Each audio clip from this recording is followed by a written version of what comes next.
This week we are going to talk about the commuter rule that allows you to check in for a trip at the airport where the flying portion of the trip starts.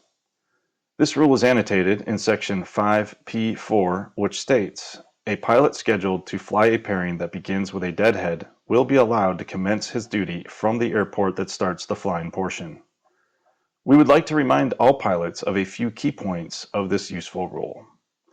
When you call to check in for a trip that begins with a deadhead, in accordance with the section 5P4A language, you may simply state, "Hello, this is pilot Herb Kelleher checking in for my trip under the commuter rules." This call can be made at any time within 12 hours of the trip's scheduled report time. As an example, you may check in for this trip at any time from 0200 until 1400 on February 7. After the check-in call, you will be released from the first leg deadhead, and your next obligation is to report at the gate in Grand Rapids at 06:55 on February 8 for the first flying portion of the trip.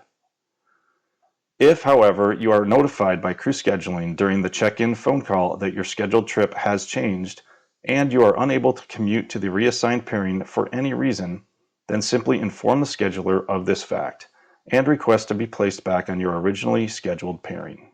If your originally scheduled pairing is rerouted more than 12 hours prior to report time, and you have not had the opportunity to check in yet, crew scheduling may attempt to notify you of the change.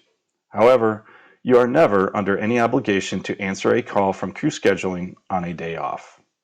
If you have any questions about the commuter rules in our CBA, there have been several contract admin tips on this topic that may be found at swapa.org.